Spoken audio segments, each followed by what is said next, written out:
Hi, everyone. Thank you so much for joining in my Global Goals talk on SDG 9, Industry, Innovation, and Infrastructure. My name is Tahmid Al Hafiz, and I'm delivering this talk from Edmonton, Alberta, located in Treaty 6 territory, Canada. Today, I shall be discussing how heat pumps can play a crucial role to help us hit the UN Sustainable Development Goals for the year 2030. Before we dive into the actual body of the presentation, I shall talk a little bit about SDG 9 and why I chose to speak on this.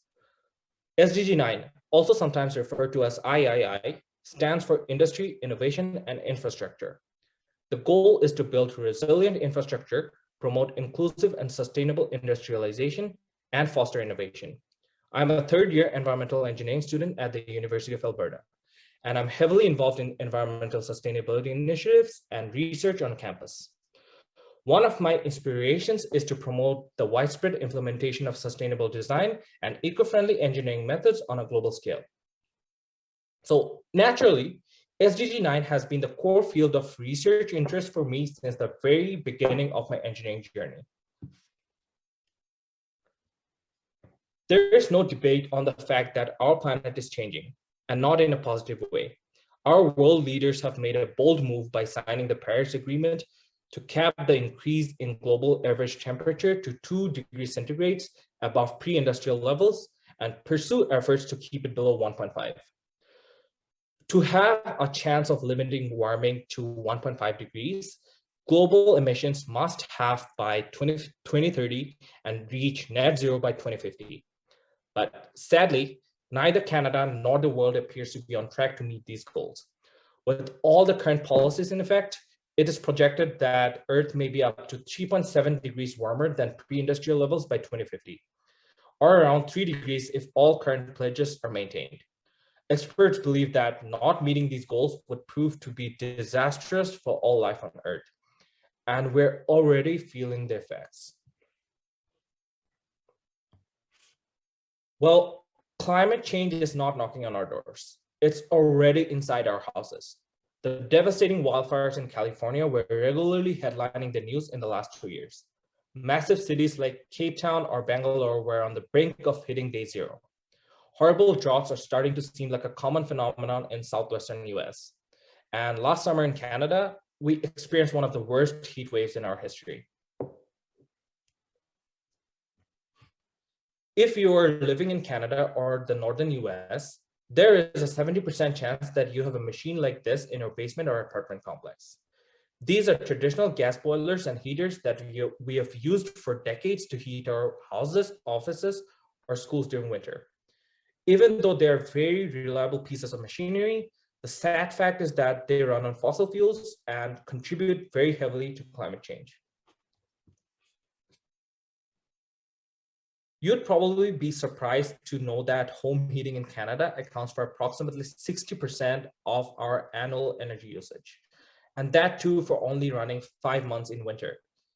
Globally, heat accounts for nearly half of all energy consumption and 40% of energy-related carbon dioxide emissions. You probably paid some extra bucks to get that 5-star energy-rated television in your living room in hopes of being more sustainable, but the majority of your energy consumption is happening hidden away from your eyes in your basement by these boring-looking machines.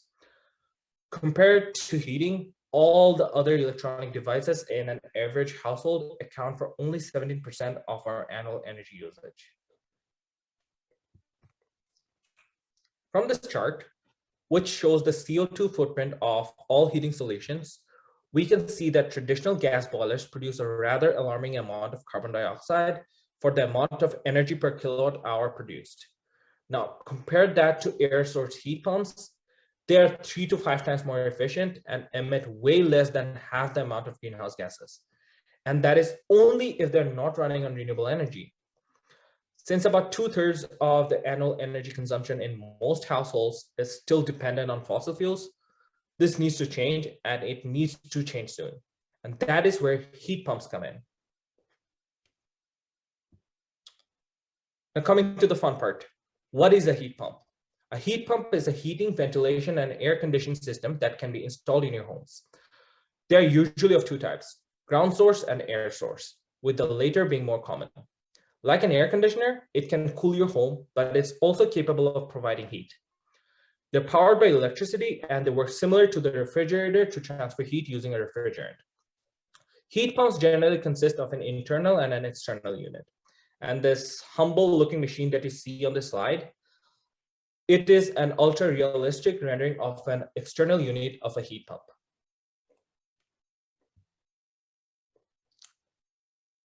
This simple and beautiful illustration shows us how a heat pump works.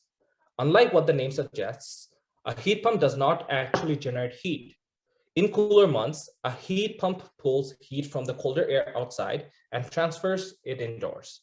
And in warmer months, it pulls heat out of indoor air and throws it outside to cool your home. They redistribute heat from the air or ground and use a refrigerant that circulates between the indoor fan coil and the outdoor compressor to transfer the heat. Extremely cold fluid circulates through coils of tubing in the heat pump's outdoor unit. That fluid absorbs energy in the form of heat from the surrounding air, which is warmer than the fluid. The fluid vaporizes and then circulates into a compressor. And following some of the basic laws of thermodynamics, compressing a gas heats it up. So this process generates heat. So basically, a heat pump goes through a process of compression and exchange to increase the air's temperature and reverses the process to decrease the air's temperature when needed. Given the wide range of renewable energy options we possess in our arsenal right now, there is no doubt that electrification is the future for a sustainable world.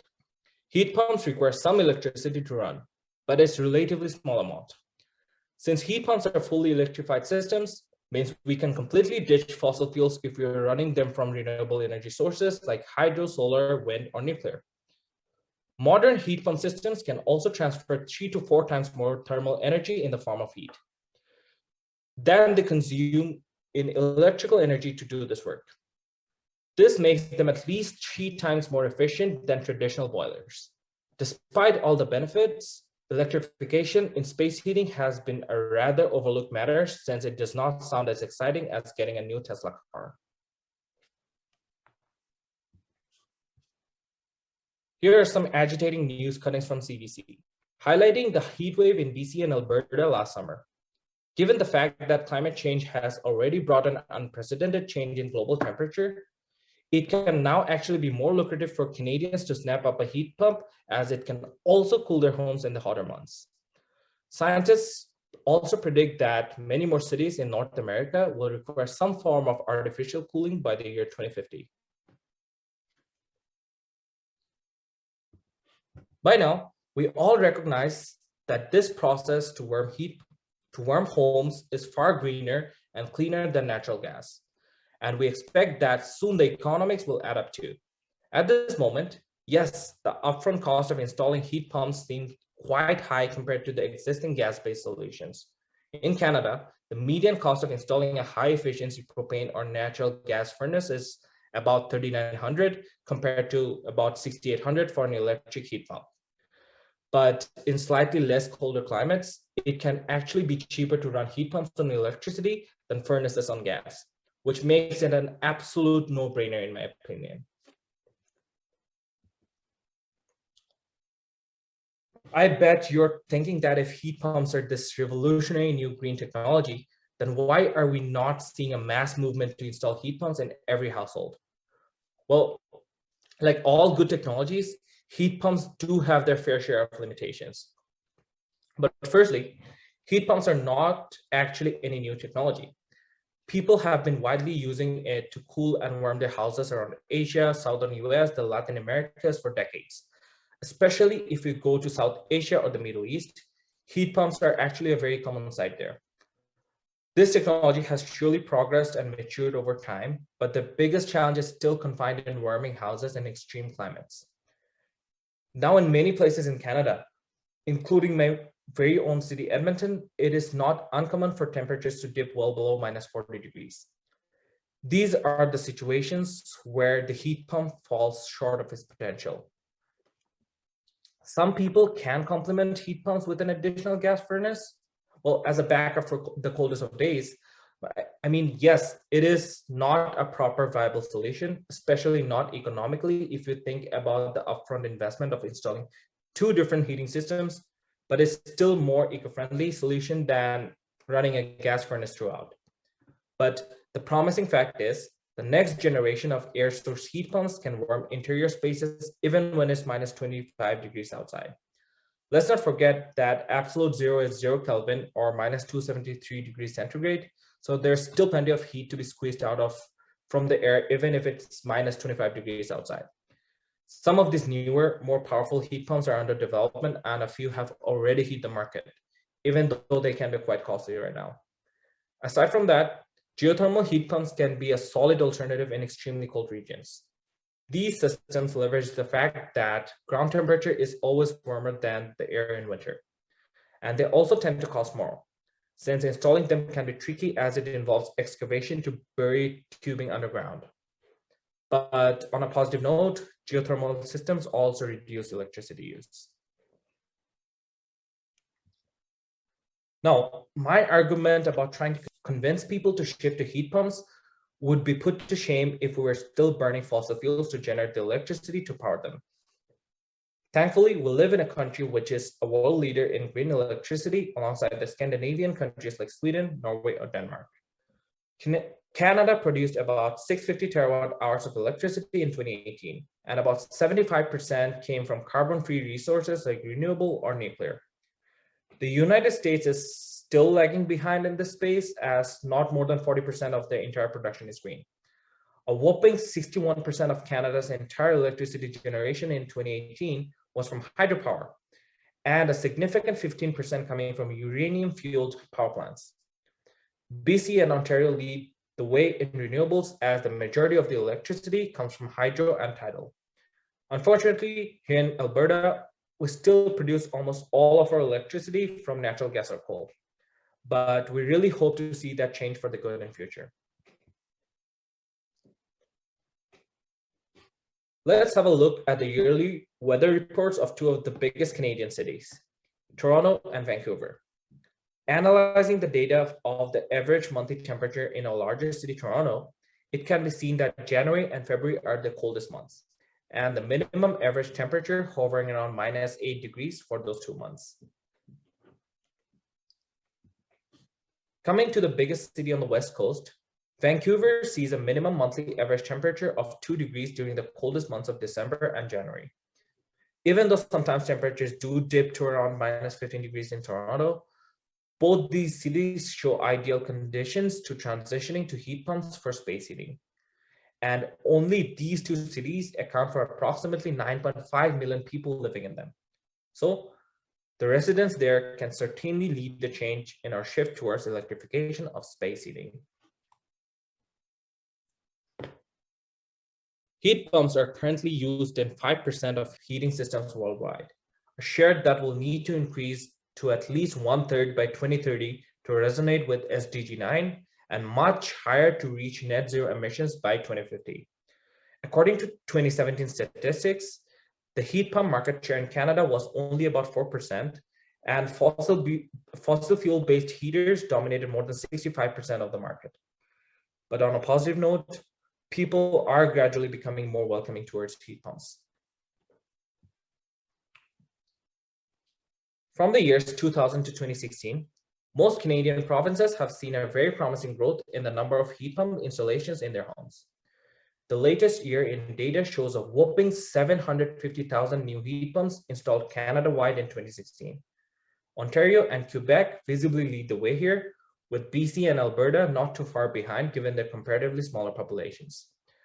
But in the coming years, we're extremely hopeful that will change. Heat pump manufacturers are now working aggressively to capture the mass market by bringing costs down by standardizing hardware and training more engineers. Technological innovations will drive improvements, enabling heat pumps to work in most homes, even in the harshest of days. The city of Seattle in Washington offers a $2,000 rebate in partnership with Mitsubishi for households willing to switch from oil to heat pumps. Major European nations like the United Kingdom and Germany also plan to bring changes in energy tax policies that will make green energy cheaper than natural gas. which can encourage heat pumps to go mainstream there. The federal and provincial governments in Canada too, they can play a major role in accelerating the adoption of heat pumps across Canada by incentivizing them or providing more rebates in the form of tax credits. At the moment, the Canada Greener Homes Grant provides up to $5,000 to make energy retrofits that reduce the consumption of heating oil and natural gas in your home. This grant can be used for various sustainable initiatives, including installing air source or geothermal heat pumps in your house. No matter how big sci-fi movie fans we are, the cold truth is that there is no planet B. The Earth is our beautiful home, and it is our responsibility to protect it for our future generations. Our love affair with fossil fuels have brought us dangerously close to bringing the world to an irreversible change. But there's still time, there's still hope. The proper initiatives towards fulfilling UN SDG number 9 can prove to be a trump card to keep the global temperature increase below 1.5 degrees, and in achieving carbon neutrality by the year 2050. I shall end this talk with a very dynamic quote from Jochen Zeitz. Sustainability is no longer about doing less harm. It's about doing more good. So, if you're building a new house or retrofitting your old heating system, please consider installing a heat pump instead of the traditional oil gas combustion furnaces, and lead the change. Thank you.